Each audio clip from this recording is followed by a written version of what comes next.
पेशावर के नवाही इलाके खजाना में PTI के कारकुनों ने इक़दाम कत्ल के मुलजिम को छुड़वाने के लिए थाने पर धावा बोल दिया। मकामी MP आसिफ खान इन कारकुनों की क़यादत कर रहे हैं। इलाके में सूरत हाल कशीदा हो गई है। बात करेंगे नुमाइंदा जियो न्यूज़ अबू बकर से। अबू बकर, मामला क्या है ये? जी बिल्कुल, पेशावर के थाना खजाना के SHO और PTI के MPA आमने सामने हो गए हैं।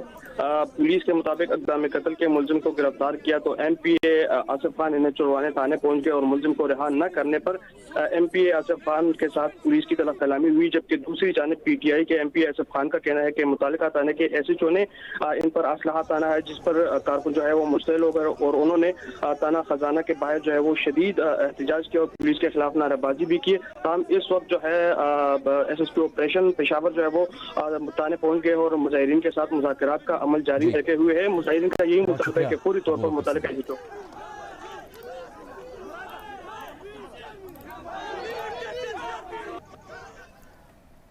इलेक्शन कमीशन ने सेनेट, कौमी और सूबाई असम्बली के इंतखाबात और ज़िमनी इंतखाबात के लिए तरमीम शुदा इकरारनामा जारी कर दिया। उम्मीदवार ये तरमीम शुदा इकरारनामा कागजात नामजदगी के साथ जमा कराने का पाबंद होगा। बात करेंगे जियो न्यूज़ की नुमाइंदा नौशीन यूसुफ से। नौशीन, क्या तफसील है इस हवाले से? बिल्कुल, जो तरमीम शुदा इकरारनामा है उनमें बच्चों की तारीख पैदाइश और शनाख्ती कार्ड का नंबर भी लिखना होगा, जबकि गैर मुल्की शहरियत के हवाले से उसको पैदाइशी है या बाद में हासिल की, ये भी इकरारनामे में तहरीर करना होगा। और अगर आपने गैर मुल्की शहरियत छोड़ी है तो गैर मुल्की शहरियत छोड़ने का दस्तावेज जो है वो भी इकरारनामा के साथ मुंसलिक करना होगा। जी बहुत शुक्रिया नौशीन यूसुफ।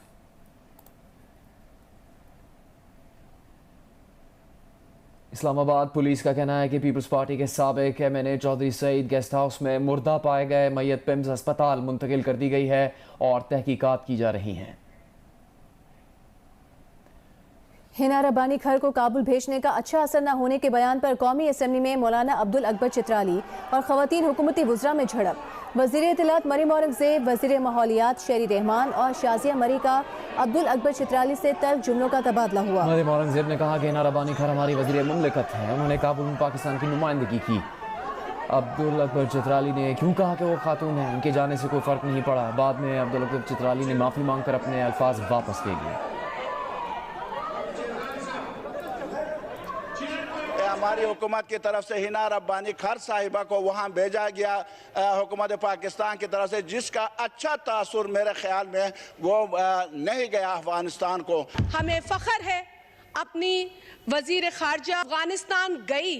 दुनिया में इस बात को सराहा गया कि पाकिस्तान ने अपनी खातून वजीर खारजा को अफगानिस्तान भेजा है जहां तालिबान है। अगर आप इतना अच्छा परफॉर्मेंस था दूसरों का तो ख़वातीन की ज़रूरत नहीं पड़ती। अब ये बात ख़त्म हो गई है सारी दुनिया में।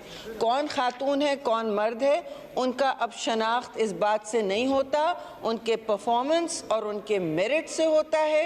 आई गॉट इमोशनल जिस दिन हिना रब्बानी खर साहिबा उस टेबल पे बैठी थी जिसमें तालिबान के साथ बैठकर वो अफगान हुकूमत के साथ बैठकर वो मुज़ाकरात कर रही थी। तो मेरे ख्याल में हम सबको इस बात पर पाकिस्तान को और पाकिस्तान की ख़वातीन को मुबारकबाद पेश करनी चाहिए। मैं कह रहा था कि अगर एक वफद जिसमें उलमा भी हो, जिसमें उस इलाके के लोग भी हों, आपस में मिले तो एक मसला हल हो सकता है। वो मसला अगर इनकी दिल आजारी हुई है, चलो मैं अपने अल्फाज वापस। जी चित्राली साहब ने अगर वो कह रहे हैं कि अगर किसी की दिल आजारी हुई है तो हम मजरत ख्वाह हैं जी।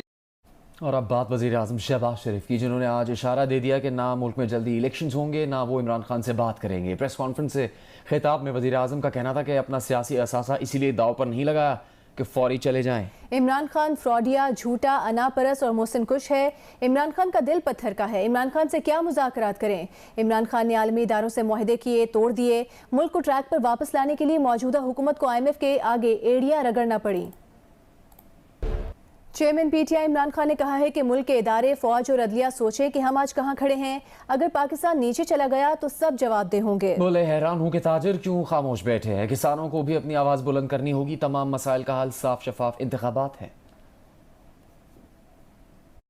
आज सिर्फ अपनी कौम से मुखातिब नहीं, मैं अपने इदारों से मुखातिब हूँ, क्योंकि अगर ये मुल्क खुदा ना खास्ता जिस ट्रैजेक्टरी पे, जिस तेजी से नीचे जा रहा है,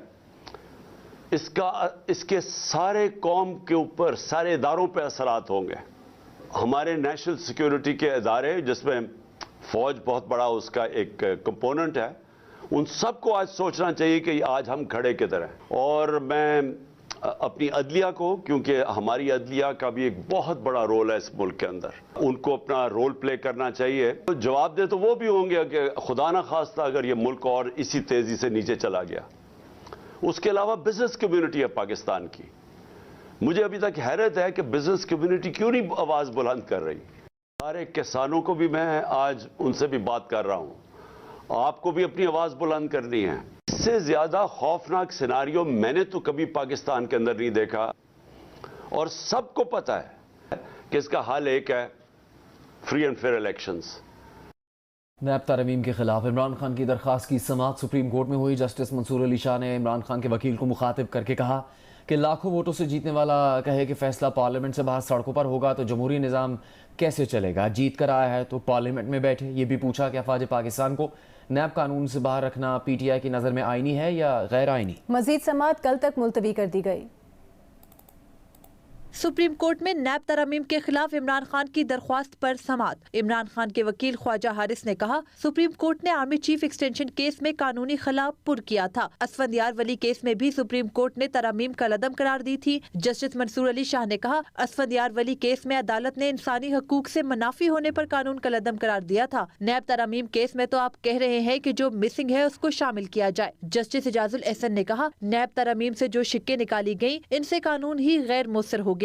मौजूदा मुकदमे में नैब कानून असल हालत में बहाल करने का कहा गया है। जस्टिस मंसूर अली शाह ने कहा, नैब की जिन शिक्कों में तरमीम हुई वो बुनियादी हकूक के खिलाफ नहीं। Chief justice Pakistan justice Umar Ata Bandial ने रिमार्क्स दिए, नैब कानून में बहुत से सुकम भी थे। किसी शख्स को महज इल्जाम पर 90 रोज के लिए गिरफ्तार कर लिया जाता था। तरमीम मुल्की कानून में पेशरफ्त है। वकील ख्वाजा हारिस ने कहा, ये नहीं चाहते कि तमाम नैब तरामीम कलअदम करार दे दी जाएं। पार्लियामेंट की नीयत देखना भी जरूरी है। पार्लियामेंट में कोई बहस हुई ही नहीं। चीफ जस्टिस पाकिस्तान ने कहा, दर्शन मसीह केस में पब्लिक ने अदालत से रुजू किया था, क्या नैब तरामीम केस में भी पब्लिक ने अदालत से रुजू किया है। जस्टिस मंसूर अली शाह ने ख्वाजा हारिस से कहा, अफवाज पाकिस्तान को नैब की दस्तरस से बाहर रखा गया है, इस पर आपकी राय क्या है। नैब कानून की दस्तरस से तो जजेस भी बाहर नहीं। अरकीन पार्लियामेंट का पार्लियामान को छोड़कर सड़कों पर फैसला करने से जमहूरी निजाम कैसे चलेगा। अगर रुकने पार्लियामेंट अवाम का एतमाद जीत कर आए हैं तो पार्लियामान में बैठे। मजीद समाअत 13 दिसंबर तक मुलतवी कर दी। शेख रशीद ने कहा है कि 15 से 30 दिसंबर तक फैसला हो जाएगा कि असेंबलियां टूटेंगी या इलेक्शन होगा। जियो न्यूज के प्रोग्राम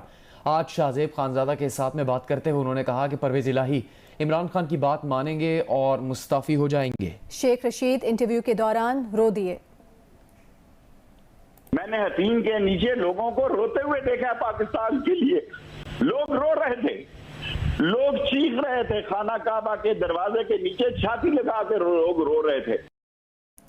शेख रशीद का तफसीली इंटरव्यू देखिए रात 10 बजे के हेडलाइंस के बाद। प्रोग्राम आज शाहजेब खानजादा के साथ में आगे बढ़ते हैं। आपको बताते हैं, विफाकी वजीर मनसूबाबंदी एहसन इकबाल ने जियो न्यूज के प्रोग्राम कैपिटल टॉक में कहा है कि इमरान खान आर्मी चीफ से अमर बिल मारूफ करने का कह रहे हैं, मगर ये वही जनरल आसिम मुनीर हैं जब बहैसियत DGISI उन्होंने अमर बिल मारूफ पर चलते हुए इमरान खान को करप्शन के बारे में बताया तो इमरान खान ने उन्हें हटा दिया। विफाकी वजीर एहसन इकबाल ने कहा कि वो वजीर आजम और वजीर कानून से कहेंगे कि साबिक chairman NAB justice retired Javed Iqbal किसी मनसब के लायक नहीं, उन्हें लापता अफराद के कमीशन से हटाया जाए। खान साहब को नए आर्मी चीफ से ये तवक्को है कि ये अमर बिल मारूफ पे चलेंगे, इसका क्या मतलब है? इमरान न्याजी साहब से कोई ये पूछे कि ये वही जनरल आसिम मुनीर हैं कि जो DGISI थे, आपको अमर बिल मारूफ के तहत इस्लाह के लिए एक अच्छा मशवरा दिया और आपकी इस्लाह के लिए आपको बताया कि आपके नाक के नीचे करप्शन की एक पूरी फैक्ट्री खुली हुई है, उस पे तो बजाय ये कि आप उनको वेलकम करते, आप उन्हें कहते कि आपने बहुत अच्छा किया, मुझे बताया, मैं इसको ठीक करता हूँ, आपने उनको ओहदे से हटा दिया। आज आपको उनको अमर बिल मारूफ की आप तलकीन कर रहे हैं। जावेद इकबाल साहब मिसिंग पर्सनस का जो कमीशन है ये उसके सरबराह हैं पिछले 8 महीने से, और जो मिसिंग पर्सनस की बाजियाबी के लिए आवाज़ उठाने वाली तमाम तंजीमें हैं वो इनको हटाने का मुतालबा कर रही हैं। आपकी हुकूमत इनको नहीं हटा रही। वज़ीर कानून से सिफारिश करूंगा और वज़ीर आज़म से भी करूंगा कि अगर वो बदस्तूर चेयरमैन है तो उन्हें फ़ौरन हटाया जाना चाहिए, क्योंकि जिस शख्स ने पाकिस्तान की तबाही में इमरान खान के साथ मिलकर इस तरह का किरदार अदा किया कि ना आइन देखा ना कानून देखा, झूठे मुकदमात की भरमार कर दी, तो वो तो कतन फुलफ़िल नहीं करता ये तकाज़ा कि उसको कोई भी अमानत उसके सपोर्ट की जाए। वफाकी वज़ीर ख़जाना इसहाक़ डार का कहना है कि इमरान खान की हुकूमत चंद माह और रह जाती तो पाकिस्तान मुआशी तौर पर पॉइंट ऑफ नो रिटर्न पर आ जाता। इमरान खान ने पाकिस्तान के खिलाफ बैनुल-अक़वामी मुहिम चलाई, बैरून मुल्क दौरे करके कहा कि पाकिस्तानी करप्ट हैं, रुपए का बेड़ा गर्क किया। मौजूदा हुकूमत ने सियासत पर रियासत को तरजीह दी। वज़ीर आज़म ने बोल्ड फैसले किए। इनका ये शायद यानी इंटेंशनल या अनइंटेंशनल ये तो अल्लाह को पता है, लेकिन ये ज़रूर था कि हम बिल्कुल तबाही के दहाने पे खड़े थे और ये बड़ा मुश्किल फैसला था मुस्लिम लीग नून के लीडरशिप से और मियां नवाज शरीफ साहब के लिए और शहबाज साहब के लिए कि जी क्या करें, क्योंकि आप सब जी शऊर हैं। लाइनें लगी हुई थी लंदन में टिकटें लेने के लिए, इनके सीनियर 3 लोग थे, सब कहते थे जी ये तो अपने बोझ में चंद महीने और गुजरे, लेकिन वो शायद चंद महीने के बाद point of no return Pakistan के लिए इकोनॉमिकली आ जाती, जैसी श्रीलंका शायद इनकी किस्मत वो था। इन्होंने जो कुछ किया, जाते जाते जो लैंड माइन्स बिछाए, ना सिर्फ अपने कमिटमेंट पूरी नहीं की, जो कमिटमेंट्स की थी उसको भी रिवर्स करके चले। प्रेस कॉन्फ्रेंस में वज़ीर आज़म शहबाज शरीफ से इमरान खान के साबिक आर्मी चीफ और मौजूदा आर्मी चीफ से मुतालिक बयान पर सवाल हुआ। शहबाज शरीफ सवाल भूल गए तो उन्हें साथ बैठे इसहाक़ डार ने याद दिलाया कि बाजवा साहब वाले सवाल का भी जवाब दें और इसका भी कि इमरान खान नए चीफ को अल्लाह के वास्ते दे रहे हैं। बाजवा साहब रिटायर होके मेरे ख्याल में उनको चैन से ज़िंदगी बसर करने दें। और जो नए सिपहसालार आए हैं, मुझे इंशाअल्लाह अल्लाह ताला के घर उम्मीद है ये सब प्रोफेशनल सोल्जर और पाकिस्तान के जो इस इदारे को मजबूत करेंगे और पाकिस्तान अपने दायरे में रहते हुए पाकिस्तान की भरपूर खिदमत करेंगे इंशाअल्लाह। वज़ीर आज़म शहबाज शरीफ ने वफाकी काबीना का अहम इजलास कल तलब कर लिया। काबीना का इजलास मंगल की सुबह 9 बजे वज़ीर आज़म हाउस में होगा। काबीना इजलास में रिकॉर्ड एक्ट से मुताल्लिक तमाम केसेस पर ब्रीफिंग होगी।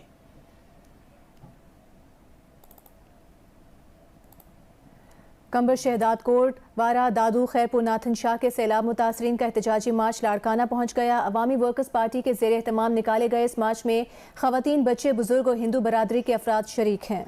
मुतासरा इलाकों से पानी की अदम नकासी पर मुजाहिरीन ने नारे लगाए। मुजाहिरीन ने मुतालबा किया कि हुकूमत सैलाब से मुतासरा देहात से पानी निकालने और सड़कें बहाल करने के लिए ठोस इकदाम करे। सिंध यूनाइटेड पार्टी ने मीरपुर खास में सिंध बहाली रैली निकाली और सिंध के देहात से सैलाबी पानी की अदम नकासी के खिलाफ प्रेस क्लब के सामने धरना दिया। भारतीय रियासत अरुणाचल प्रदेश के तवांग सेक्टर में चीनी और भारतीय फौजियों में झड़प हुई है। भारतीय मीडिया के मुताबिक झड़पों में कई चीनी और कई भारतीय फौजी जख्मी हुए। झड़पें 9 दिसंबर को हुई। ताहाल चीनी और भारतीय वजारत खारजा ने खबर पर कोई तबसरा नहीं किया। 6 जख्मी भारतीय फौजी इलाज के लिए गुवाहाटी लाए गए। वाक़े के बाद भारतीय और चीनी कमांडर्स की फ्लैग मीटिंग भी हुई। चीनी और भारतीय फौज की 2020 में लद्दाख के वादी गोलान में झड़पें हुई थीं, जिसमें भारत के 20 फौजी मारे गए थे।